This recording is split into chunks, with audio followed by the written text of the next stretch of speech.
Hi, I'm Mark Runge. Welcome to the Hartzell Service Center. I'm an aircraft maintenance technician here, and along with maintaining our corporate aircraft, I work with customers who come to the service center for propeller maintenance. Today I'm going to show you how to inspect, maintain, and service a constant speed propeller. At Hartzell Propeller, we are strongly committed to educating technical personnel in issues that affect propeller performance and safety. Keep in mind this video is not meant to be a replacement or substitute for our manuals. It is an additional source of information to be used as a general guideline. You can also find information on how to maintain metal propellers in the FAA Advisory Circulars AC 20-37D Aircraft Metal Propeller Maintenance and AC 4313 Aircraft Inspection, Repair, and Alterations. Our message to you is this. First, propellers are engineered, tested, and certified against rigorous FAA criteria, but they have the best chance of operating safely and reliably when they are properly maintained. Corrosion, abrasion, and general wear can eventually cause a propeller to fail. Second, it is important that you know how to do an annual inspection on a propeller. Annual inspections and overhauls are critical to propeller service life. And finally, we need your help to get this message across to the aircraft owner. Hopefully after watching this video, you will have a better understanding of what it takes to do a good propeller annual inspection and why propeller overhauls are a necessary part of maintaining an aircraft. And remember, if you ever have any questions or are in doubt, don't hesitate to call either your local prop shop or Hartzell Propeller. We have a plane scheduled to get some work done, so we'll have a good opportunity to go over these items I want to talk about.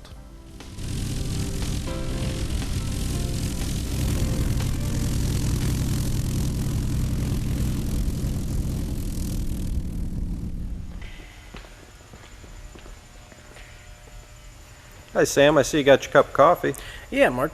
I made this appointment today because I haven't really done anything to my prop for a while, and I figured it was time I had it looked at. Okay, have you been having any problems? No, not really. But I read an article the other day about a guy who had a tip failure and almost lost the aircraft. The article said that by the time he got the aircraft down, the radios had jumped out of their trays and that there is severe engine mount damage. Well, pilots are usually up to speed about their engine, whether it'll make it to TBO, but sometimes they don't think about the consequences of neglecting their propeller. You should maintain the propeller just like you do the engine. Make sure you maintain it properly, do a good annual inspection per the FARs, and follow the TBO guidelines. Since the propeller hasn't been worked on in a while, it would be best if I followed the guidelines I use to do an annual inspection. I'll do a general inspection of the prop, clean it, do a more detailed inspection. I'll dress out repairable damage to the blades and service the hub. Once that is complete, I'll do a run-up check. Do you have any questions? No, I don't think so. I'll be back a little bit later to pick it up. Sounds great. Are the logbooks in the plane? Oh, thanks for reminding me. The logbooks are in the baggage compartment. See you later.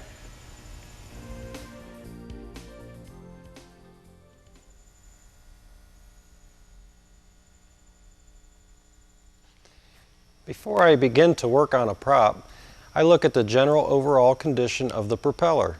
Things I look for include damage to the spinner, whether the spinner is touching the blade or not, any obvious grease leaks, and the condition of the blades.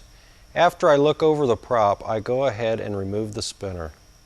The 4 maintenance issues we will be covering are inspecting, cleaning and servicing the propeller, blade repairs, and the importance of dynamic balancing. Now let's begin a detailed inspection of the prop.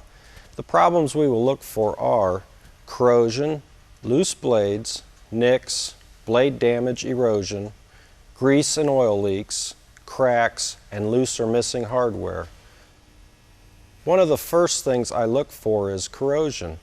Light corrosion on the blades or counterweights can be dressed out using emery cloth followed by crocus cloth to eliminate any evidence of the repair. The hub should also be checked for signs of corrosion.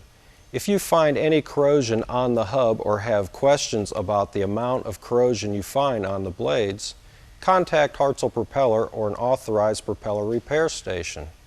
Next, I check for loose blades. There are 4 different movements we look for: fore and aft play, in and out play, end play, and radial play. First, fore and aft play is forward and backward movement of the blade in the hub. You can check this by taking the tip of the blade between your forefinger and thumb and try to move the blade toward or away from the plane. Slight movement is acceptable if the blade returns to its original position when released. In and out play is movement of the blade toward or away from the hub. This can be checked by taking hold of the blade with one hand and pushing or pulling the blade to or away from the center of the hub.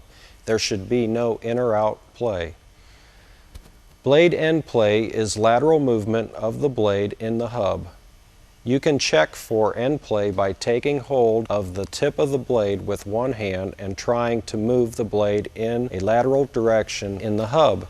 Once again, slight movement is acceptable as long as the blade returns to its original position when released. Finally, radial play is essentially pitch change movement. Acceptable movement is plus or minus 5/10 of a degree measured at a reference station. Now I check the blades for nicks or other signs of damage. Nicks are a common type of damage found on propellers, especially those operating out of unimproved strips. You can see here that there is a nick on the lead edge of this blade. We'll return to this in a moment and show how to repair this type of damage. Blade damage can include erosion of the blade surface. When paint is removed like this, it opens up the possibility of corrosion.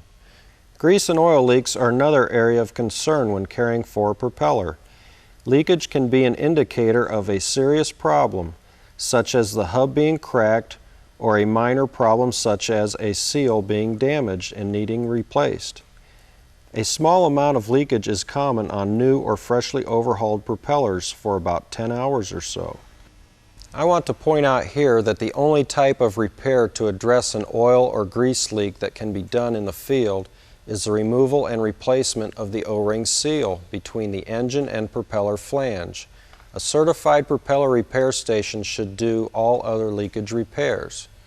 It is also important to do a visual inspection for cracks in the hub. Give some extra attention to the blade retention area right around here. Cracks may be readily visible or may be indicated by grease leaking from a particular area. For example, you may see a grease stain in this area and can't tell where it is coming from. Before wiping the grease away, mark the area and then inspect it closely. After removing the stain, the grease may have seeped through a crack and made the stain. Another indication of a crack is sudden vibration. This should be a red flag, so listen to what the pilot tells you. It is very important for you to understand that if cracks are suspected, additional inspections must be done at an approved propeller repair station before further flight. As basic as it sounds, one last thing you want to check for is loose and missing hardware. This can include anything from missing lubricaps to broken safety wire and checking torque values. Well, we've talked about the main inspection points to be concerned about, and now it's time to clean the propeller. Cleaning the propeller is a straightforward process, and there are just a couple of points to keep in mind. First, do not use pressure washing equipment on the prop. There is a chance that water will be forced into the hub, leading to a corrosion problem. You want to remove any grease or oil by wiping the area with a cloth soaked in Stoddard solvent. Next, you want to wash the propeller with soap and water.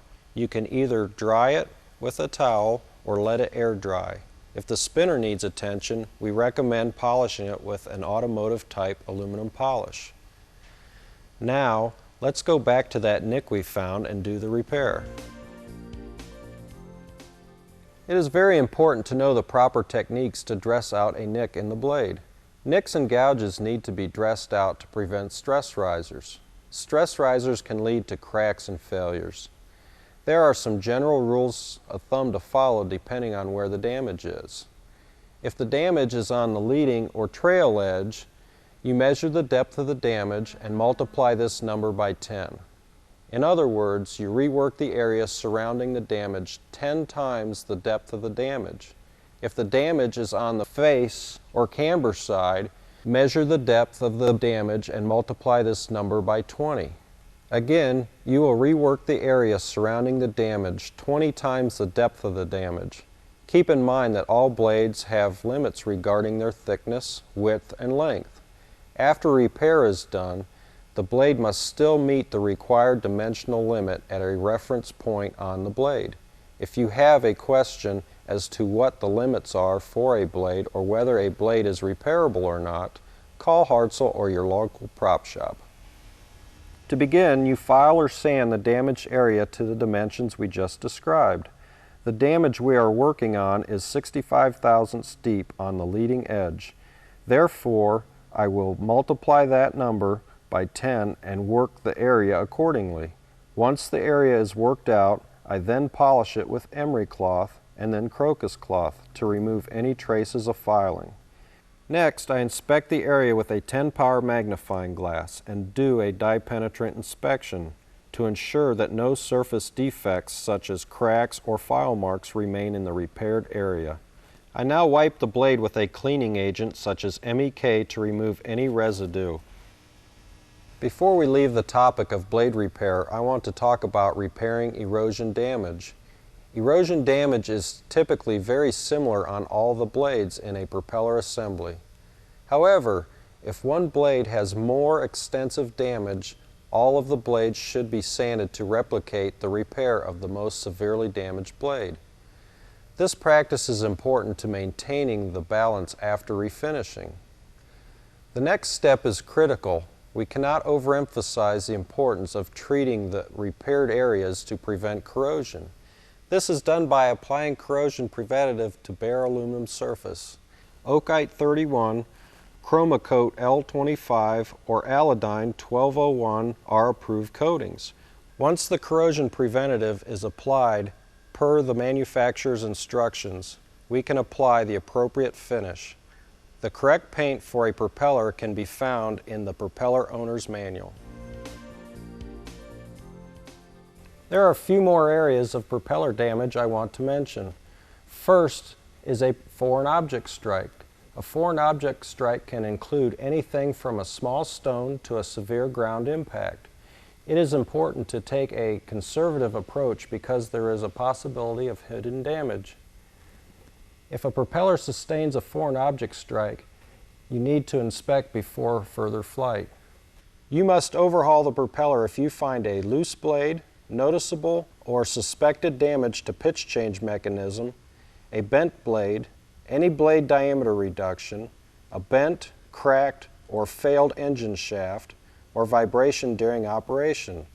If you find any of these conditions, or you suspect any of these conditions, send the prop to a propeller repair facility for a more thorough inspection. If you have a prop with a bent blade, do not straighten the blade before sending it to a prop shop. If a propeller repair station finds evidence of an attempt to straighten a bent blade, they have no way to judge the severity of the strike. Therefore, they will assume it was severe and the hub and blade will be scrapped. Let's say that a customer comes to you and says he thinks he took a lightning strike on the prop. Then an inspection is required before flight. This inspection includes a visual inspection of the propeller, spinner, and if installed, the de-ice system. The propeller can be operated for an additional 10 hours if this inspection shows that the propeller is not severely damaged and meets the requirements found in the appropriate Hartzell manuals. Unless you have access to the overhaul manuals for the blades and the standard practices manual, you will need to contact your prop shop or Hartzell product support. The important thing to remember is that regardless of the temporary inspection results, the propeller must be torn down and inspected before being returned to full service. The damage we are concerned about includes possible arcing of the parts or superheating of the components. Both of these could lead to failure. I want to briefly mention overspeed to make you aware of what it is. Overspeed occurs when the propeller RPM exceeds the maximum RPM stated in the aircraft type certificate datasheet. The total time at overspeed for a single event determines the corrective action that must be taken to ensure that no damage to the propeller has occurred. Hartzell Propeller recommends that the tachometer be calibrated every annual. If the tach is reading incorrectly, the pilot could inadvertently be overspeeding the prop and not know it. If the propeller is placarded against operating in certain ranges, the pilot could be running the prop in this range and again not know it. Let me show you a graph for the reciprocating engine overspeed limits to help you better understand what I mean. This is a graph showing reciprocating engine overspeed limits. You can see that if a prop overspeeds at 105% for 20 seconds, no corrective action is required. However, if a prop overspeeds at 114% for 20 seconds, a search inspection is required. Taking it another step further, 116% for 20 seconds requires an overhaul, and 121% for 20 seconds retires the propeller. During overspeed, we are not only concerned about the additional centrifugal forces that are generated, but some applications have sharp increases in vibratory loads at RPMs above the maximum rated for the airframe engine propeller combination. Propeller failures are normally the result of fatigue and are usually attributed to one of the following: corrosion that has gone untreated, nicks that were not dressed out or dressed out improperly, previous history of ground or foreign object strikes, operation in a placarded range or outside of the certified operating range. The inspections that I have talked about earlier may seem like common sense, and they are, but they must be performed properly and on a regular basis, per the appropriate manual. The NTSB files are full of accounts of propeller failures from corrosion, damage, or simple neglect. Some of these failures resulted in fatalities. A failed propeller may even have been on an aircraft that just came out of annual. This leads us to believe that there are aircraft with annuals signed off when there is corrosion or damage evident on the propeller. The failure of a propeller may have more dire consequences than an engine failure. If an engine fails, the pilot may have the option of gliding an aircraft to a landing spot. However, if a prop fails and throws a blade, the vibration loads placed on the aircraft can rip the engine from its mounts, rendering the aircraft uncontrollable. You need to remember that the propeller is the most highly loaded yet most often neglected component of the aircraft. This is why the inspections we have been discussing are so important. Okay, we have finished cleaning and inspecting the propeller and made some minor repairs to the blade. Now we are ready to go ahead and service the propeller. The first thing we do is lubricate the hub. It is important that you check the appropriate manufacturer's manual to see what type of lubrication the propeller you are working on requires. This particular Hartzell model requires grease and should be greased every 100 hours or 12 months. If the propeller is brand new, you should grease it after 1 or 2 hours. This is because the centrifugal force will pack and redistribute the initial grease. Aeroshell 6 is the recommended grease in most Hartzell propellers. On aluminum hubs, each blade socket has 2 grease fittings. Remove the Zerk fittings from the side of the hub that corresponds to the blade trailing edge.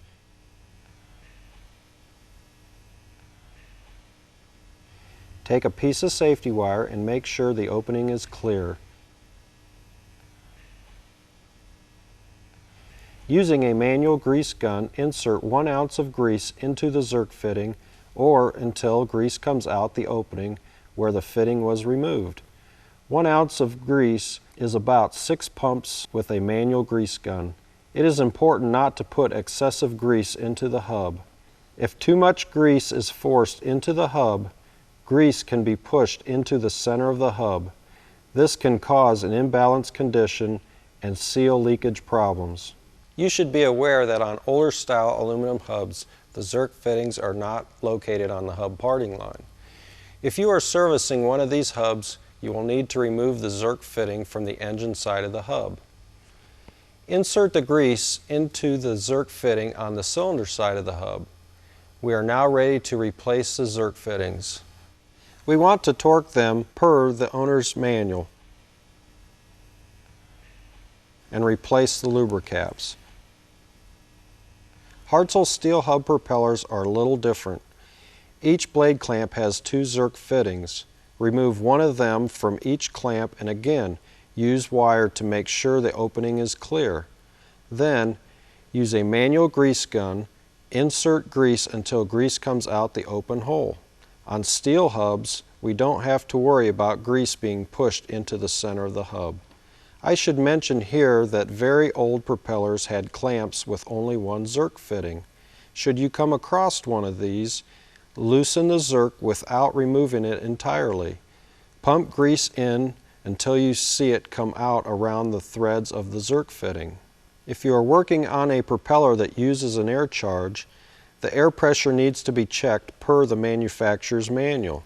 For example, this Hartzell model is checked every 100 hours or once a month, whichever comes first.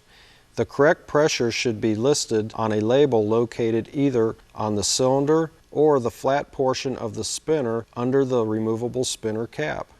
If you cannot find the label, refer to the owner's manual for the correct pressure. If the pressure is low, nitrogen is the preferred charging medium.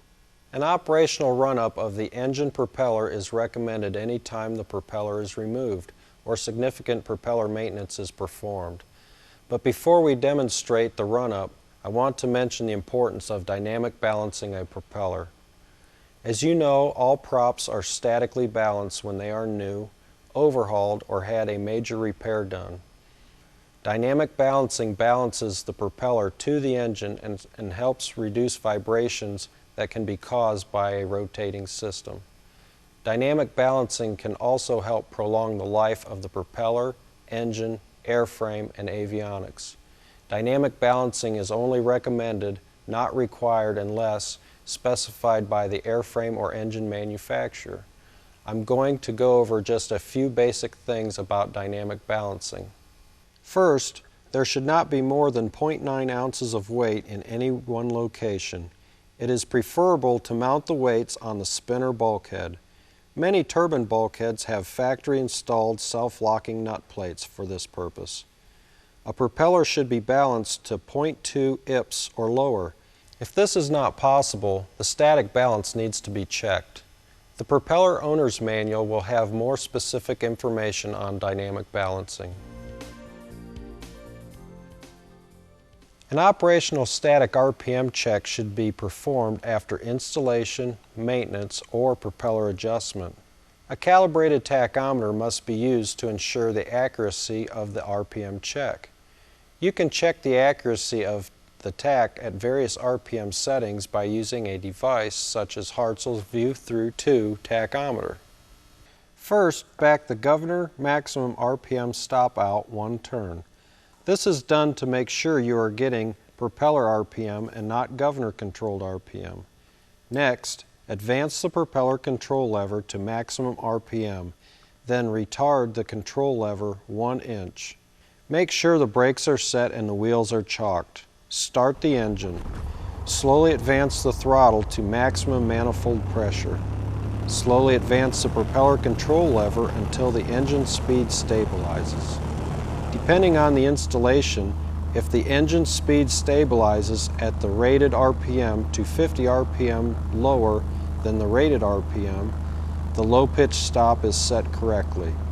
If the engine speed stabilizes above or below the rated RPM, the low pitch stop requires adjustment. Should this be the case, you should refer to the owner's manual for the proper procedures to make this adjustment. Shut down the engine, return the governor maximum RPM stop to its original position.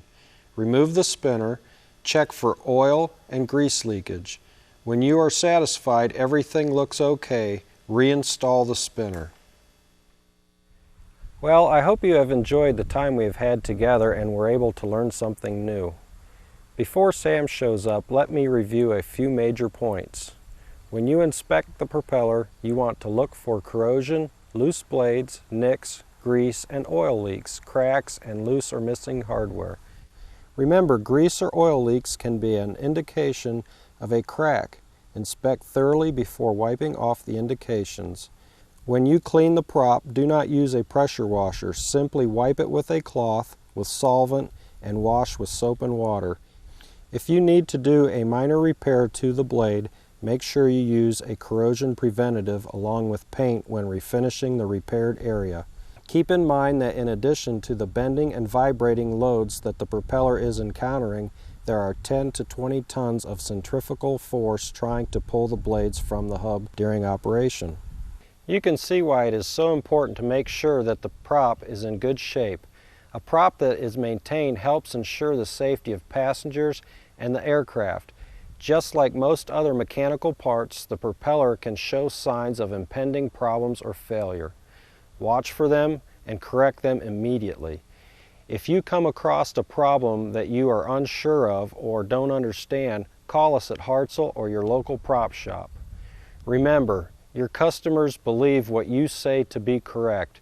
If you give the aircraft owner the impression that propellers don't need maintenance or to be overhauled, you are doing a big disservice to your customer and your profession. One more thing, most of what we covered today is in the propeller owner's manual. Tell your customers to keep this manual with their aircraft logbooks and refer to it often. Hi Sam, did you find your way around okay? Yeah, fine. And thanks for use of the car. Did you find anything? Well, let me show you what I did. I cleaned and serviced it per the manual and didn't find any loose blades or evidence of oil or grease leakage. There was a small nick on the blade that I dressed out and refinished. I also did a static run-up and found the low pitch stop to be set okay. And let me show you the logbooks. I entered the proper entries here in the propeller log, along with the tack time and per the FARs. I also checked to make sure that all ADs were complied with and noted what manufacturer's service documents apply to this propeller. That sounds great. Am I ready to go? I've already taken care of the paperwork in the office. There's one more thing I want to remind you about. You mentioned earlier you hadn't done anything to the propeller recently. Service Letter 61 addresses the recommended overhaul periods for the propeller. While reviewing your logbooks, I found that your prop is overdue for an overhaul. I know you fly under Part 91, but as your mechanic, I strongly recommend that you follow the guidelines set in the service letter and get the overhaul done. Okay, makes sense to me. I've been thinking about what we talked about when I first got here. Do you have a copy of Service Letter 61, or can you tell me where to find it? You can get the service letter off the Hartzell website at www.hartzellprop.com. There's also a lot of other useful information about propellers you might find helpful, or call our product support department and they will be glad to get the information. Oh, and remember to keep your owner's manual with the logs. If you do have a question about the prop, you can probably find the answer in the manual. Thanks a lot, Mark. I better get going. All right, let me know if you have any problems, and thanks for coming in. Have a safe flight home. All right.